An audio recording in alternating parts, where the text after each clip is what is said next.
Hey everyone, Sky here to discuss Ace Ventura, When Nature Calls, starring Jim Carrey, Ian McNeice, Simon Callow, Maynard Eziaishi, I don't know if I'm saying that right, please forgive me, Bob Gunton, and Sophie Okinato, and directed by Steve Odekirk.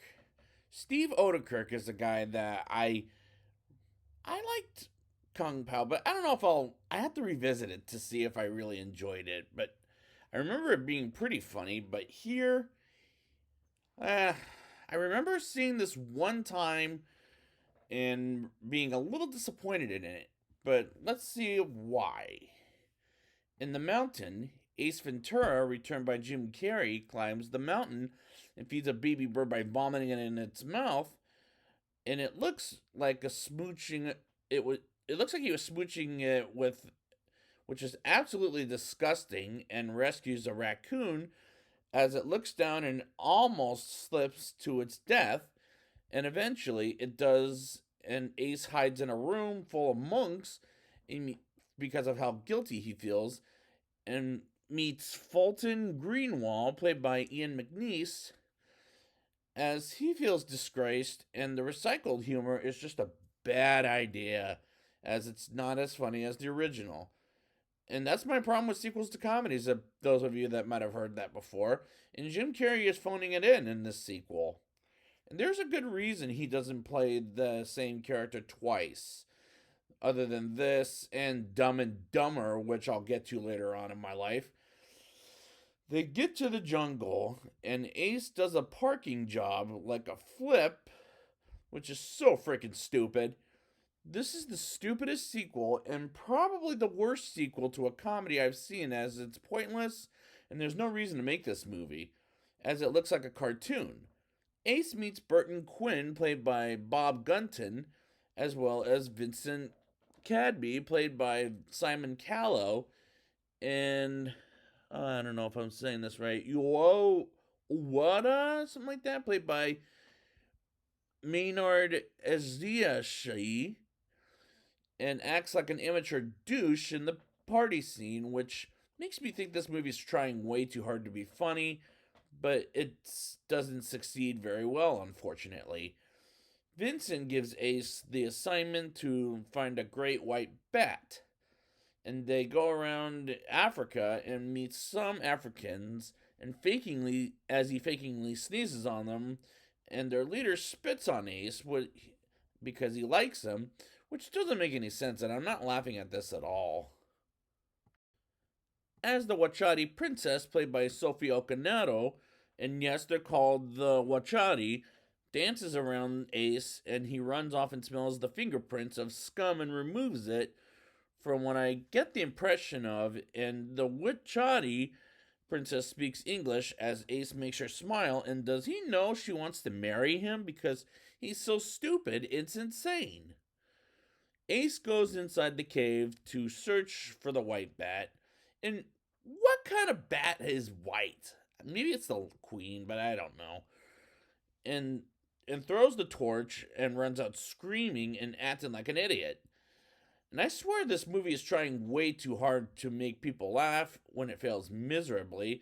They build a robotic rhino, and Ace spies on Quinn as he's meeting someone sinister and figures out he's up to something, and he tries to break out of the robotic rhino by as he comes out of its butthole, while Ace is naked, which is so freaking disgusting. Ace asks Quinn about where the white bat is and makes squeaky sounds while Quinn is tortured, and Ace plays with this eyeball and tells him he doesn't know anything about, and the next thing you know, Ace is shot by the pointy missiles 6 times and faints, and this movie is failing at making me laugh at all. Ace becomes a white devil, I guess is what it is, and is challenged and wins their challenge, except one more where he fights a quick African and he gets his ass handed to him and fails as they were messing with him, which isn't that funny in my opinion.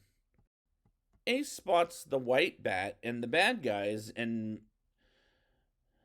and makes an animal noise and almost has the white bat until shot again and tied up to a wooden boat and falls in a waterfall. And how is he not dead and wrestles an alligator? And I'm ready to move on as it's not making me laugh. Ace meditates while making noises and goes around the world to where he was hidden. He was hiding.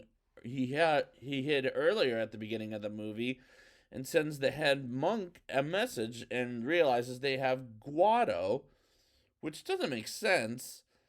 He gets back to Vincent to find the white bat and realizes he's hired Ace to get the white bat so he could kill it for money. And Ace escapes before going to jail and calls his animal friends and attacks Vincent and his crew. And Greenwall betrays Vincent out of the blue, which not a shocker. And Ace gets a giant wheeled car to go after Vincent as he goes off road and bumps into a tree. And Ace has Vincent and squishes his car as he gets out.